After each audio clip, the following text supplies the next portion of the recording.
Cell phone అయితే చూస్తున్నారు, news paper అయితే చూడట్లే.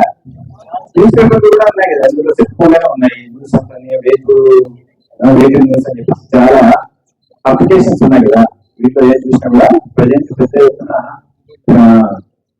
పెద్ద పెద్ద క్యాప్షన్ పెట్టి వచ్చే న్యూస్ ఏంటంటే ఇజ్రాయిల్ ఇరాన్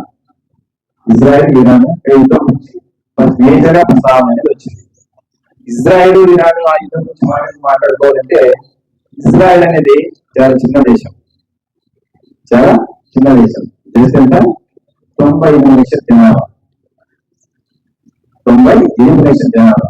అదే ఇరాన్ చూసుకుంటే దానికంటే కూడా 10 రెట్లు 9 కోట్లు. ఇరాన్ లో జనాభా 9 కోట్లు, అంటే 10 times పెద్ద దేశం జనాభా పరంగా చూస్తే. అలాగే భూభాగం పరంగా చూసినా కూడా ఇజ్రాయెల్ అనేది చిన్న దేశం.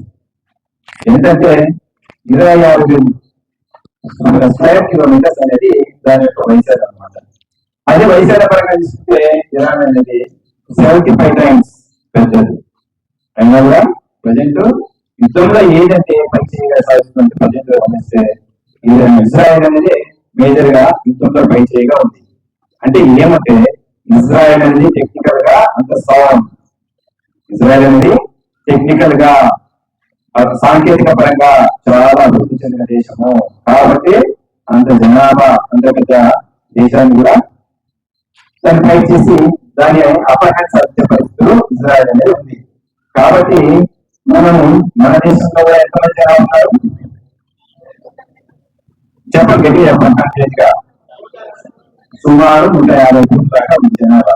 కానీ మనము చాలా దేశాల మీద మనం ఏదైతే మన టెక్నాలజీ పరంగా కావచ్చు, సైనిక అవసరాల పరంగా కావచ్చు, చాలా దేశాల మీద ఆధారపడే పరిస్థితి ఉంది. మనగా డెవలప్డ్ కంట్రీ, నాట్ డెవలప్డ్. కానీ ఇప్పుడు ప్రజెంట్ చూస్తుంటే చాలా అభివృద్ధి అనేది వేగంగా జరుగుతుంది ఇండియాలో. ఇలాంటి దేశంలో సైబర్ క్రైమ్ అనేది చాలా ఎక్కువగా ఉంది. సైబర్ క్రైమ్ మన దేశంలో ప్రతి 50 సెకండ్లకు ఒక నేరం జరుగుతూ ఉంది. ప్రతి 50 సెకండ్లకు ఒక నేరం అనేది ఈ సైబర్ క్రైమ్ జరుగుతుంది. ఈ సైబర్ క్రైమ్ అంటే ఏంటంటే కంప్యూటర్ టెక్నాలజీని ఉపయోగించి చేసేదే సైబర్ క్రైమ్. కంప్యూటర్ ఇంటర్నెట్ ఉపయోగించి వీటిని ఉపయోగించి చేసేదే సైబర్ క్రైమ్.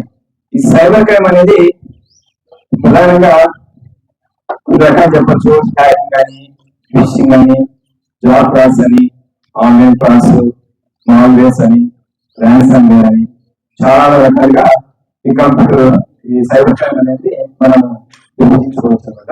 వీటిలో ప్రధానంగా ఈ హ్యాకింగ్ అంటే ఏముంది అనమాట, ఆ కంప్యూటర్ మనం ఏమి యూజర్ నేమ్ పాస్వర్డ్ పెట్టుకొని మనం యాక్సెస్ అయిపోతాం డైలీ రెగ్యులర్ గా. కాకపోతే వాడు ఏం చేస్తారంటే ఎవరైతే హ్యాక్ చేస్తారో వాడు మన ప్రమేయం లేకుండా మనకు సంబంధించిన పాస్వర్డ్ ని, దాని తర్వాత యూజర్ నేమ్ వాడు తీసేసుకుని పూర్తిగా మనకు కంట్రోల్ అనేది ఇవ్వకుండా వాడే మన పేరు అన్ని ఆపరేట్ చేస్తుంటాడు.